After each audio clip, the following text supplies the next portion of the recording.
Cześć!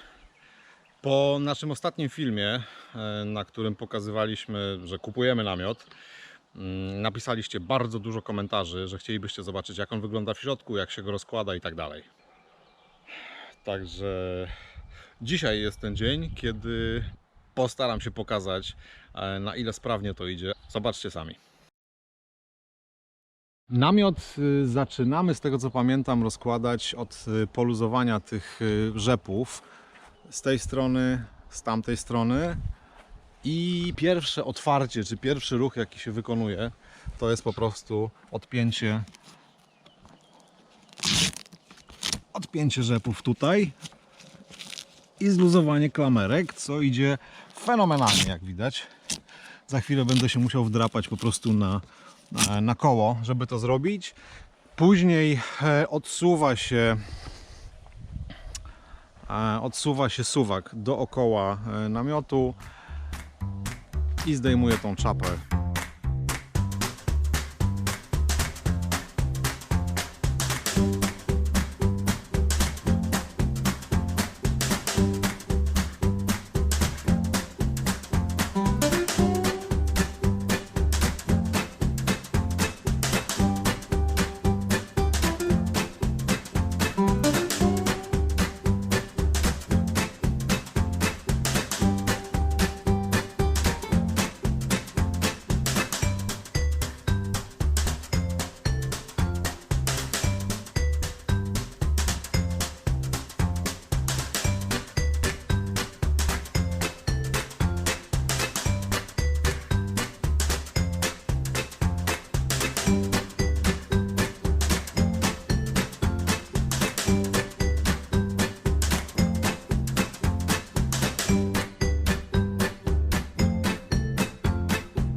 Ok, krótka przerwa w montażu, bo doszedłem do elementu, który widzieliście pewnie, że się z nim strasznie długo babrałem. Chodzi o montaż tych drucików, które napinają te połacie nad oknem, nad wejściem. No i teraz cała zabawa polega na tym, że ja byłem przekonany, czekajcie, zrobię to tak, żeby było coś widać. Mam nadzieję, że widać. Ja byłem przekonany, że to jest tak, że ten drut zahaczamy tutaj i on gdzieś tam rozpiera jeszcze, ale wyszło na to, że jest za długi, więc zastanawiam, co jest grane, czego nie wiem. No i tak, po pierwsze, to jest drut sprężynujący, w związku z tym on się wygina, on ma się wyginać, nawet jak się trochę odkształci, to jakby to jest element. No jak są nowe, to są proste. Jak się odkształci, to już będzie sobie odkształcony, tak ma być. Generalnie finał po zmontowaniu jest taki, że drut wkładamy pod kątem w jeden z tych otworów. Nie do końca wiem, dlaczego są dwa, ale może z czasem się dowiem. Drut jest odgięty po takim łuku i napina otwór tam w tej części chroniącej, powiedzmy, wejście. No i teraz tutaj trzeba wykonać dokładnie taką samą operację, czyli włożyć drut, nie wiem, czy mi się to uda jedną ręką, ale postaram się, włożyć drut pod kątem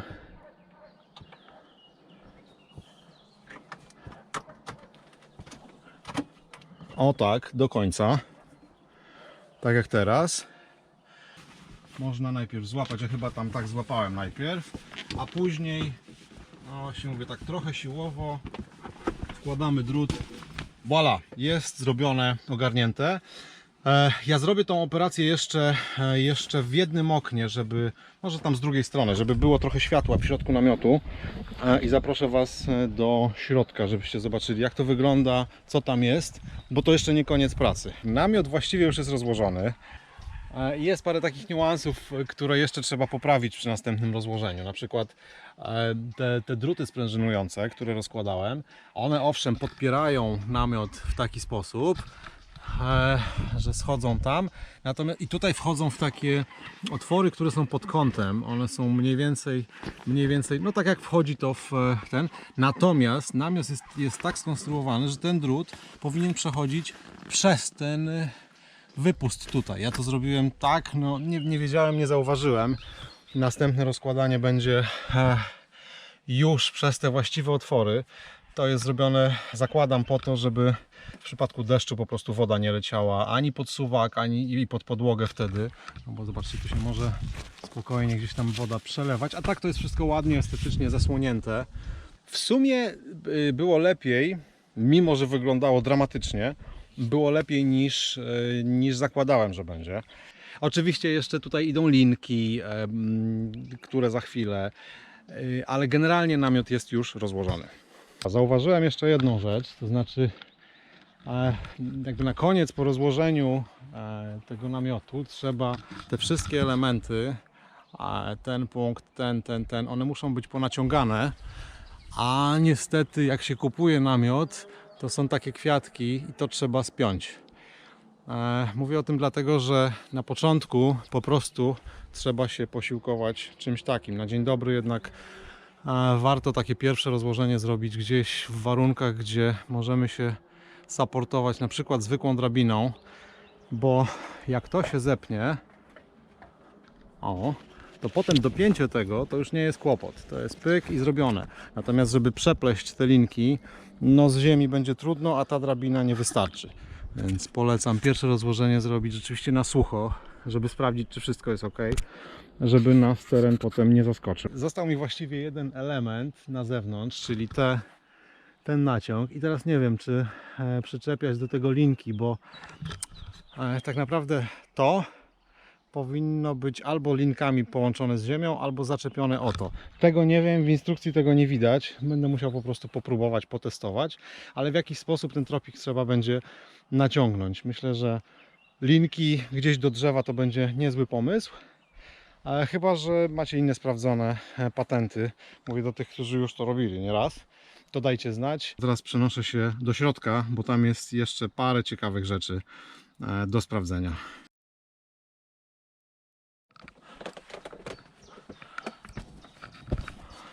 Ok, a w środku to wygląda tak. Pierwsze, co się w tej chwili rzuca w oczy, to już było założone w momencie, kiedy kupowałem ten namiot. To są cztery takie gumki. Jedna tam, druga tutaj i dwie tu pod sufitem. One są założone w takim celu, że w momencie, kiedy namiot się składa, to one jakby wciągają materiał do środka po to, żeby on nie wyłaził jak taka szynka czy ser z kanapki, tylko ładnie wchodził do środka i nie wystawał poza tą czapę, która go później okrywa. Ja jeszcze nie wszedłem do środka, ale już czuję, że jak namiot stoi w pełnym słońcu, to koniecznie trzeba otworzyć to okno i to okno, bo bez tego tutaj w środku będzie bardzo gorąco.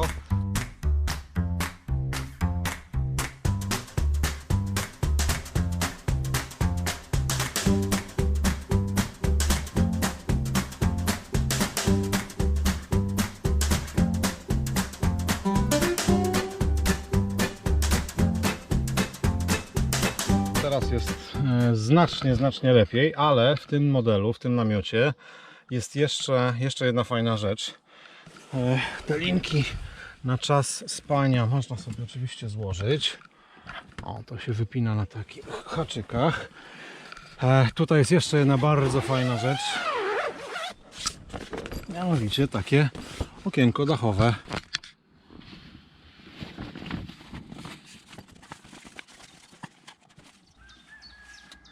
Tada! Tutaj mamy jakieś kieszonki, ale nie wiem, na książkę, telefon czy cokolwiek innego. Ale faktycznie w namiocie jest bardzo przestronnie. Tu są jeszcze takie dwie kieszenie, które wiesza się przed namiotem. Ja to później pokażę. To są takie kieszonki, nie wiem, na buty, na coś, co chcemy pozostawić. Nie wnosić tego tutaj do środka. Miejsca jest sporo w samym namiocie. Sprawdźmy, jak wygląda w praktyce to spanie na 190 cm. Jeśli się położymy ten deseń, to może nie jest to perfekcyjnie ale ja jestem wyciągnięty od A do Z i mam tu nad głową jeszcze sporo miejsca. Znalazłem jeszcze jedną bardzo fajną rzecz, widoczną tutaj. A tą listwę. Ta listwa dzięki temu kabelkowi daje nam oświetlenie. I tu wystarczy podłączyć po prostu powerbanka jakiegoś tam dowolnego. Ja nawet nie wiem, ten, który mam, nie wiem ile tutaj jest, może da się z tego odczytać, 2500 mAh. No taki w zasadzie to jest większa bateria, no. Tada! I mamy dodatkowe oświetlenie takie na noc czy na wieczór. Jedyne, czego nie znalazłem tutaj w tym obwodzie, to jest włącznik.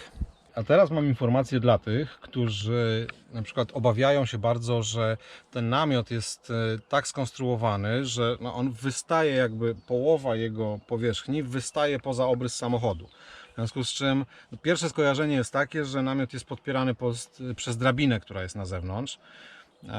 To jest nieprawda, to znaczy nie do końca. Jak się przyjrzycie tutaj na konstrukcję tych trzech żeberek, czy właściwie jeszcze tej płaszczyzny, to jest, zobaczcie, zrobione tak, że po długości tutaj wszędzie biegnie taka specjalna taśma, która łapie element konstrukcji, leci dalej, łapie następny element konstrukcji i następny i następny.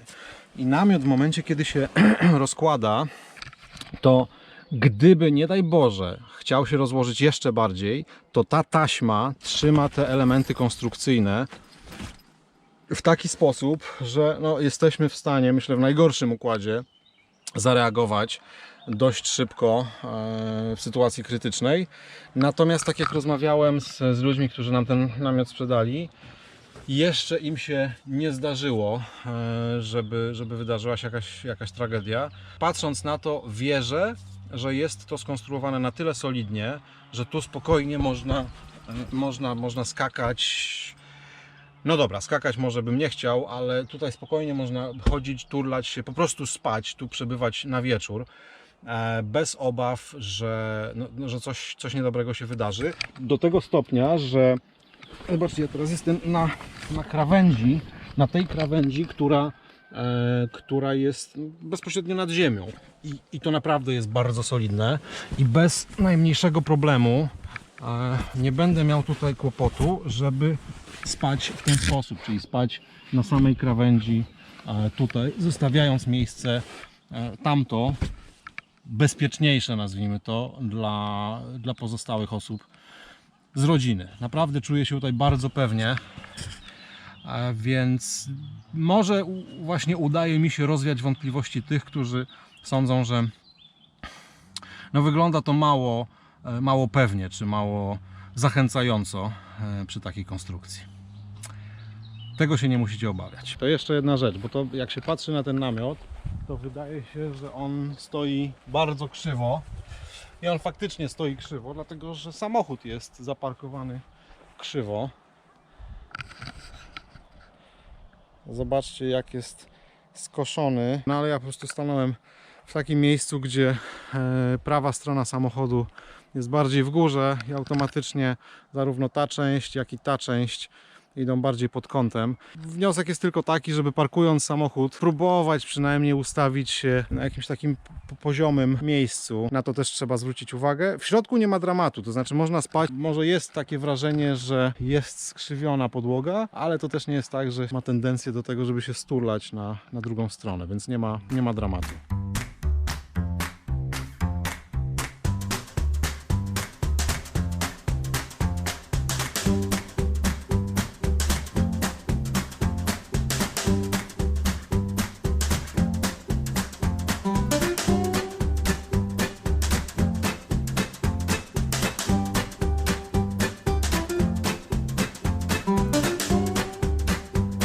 Jak widzieliście, składanie i rozkładanie no to nie jest jakiś nieprawdopodobny challenge. Prawdę mówiąc, ja spodziewałem się, że będzie gorzej. No jak na pierwszy raz nie było tak dramatycznie, jak zakładałem przy rozkładaniu. Jeżeli chodzi o składanie, to w ogóle poszło mi podejrzanie szybko. Mam wrażenie, że za szybko. Myślę, że warto wiedzieć, jakie są inne rodzaje, jakie są inne alternatywy dla takiego spania w podróży. Poza oczywiście taką miękką wersją, jaką myśmy wybrali, można spać w samochodzie, zależy ile osób śpi podczas wyjazdu. Można naturalnie zabrać ze sobą namiot taki tradycyjny, naziemny, rozstawiany obok samochodu.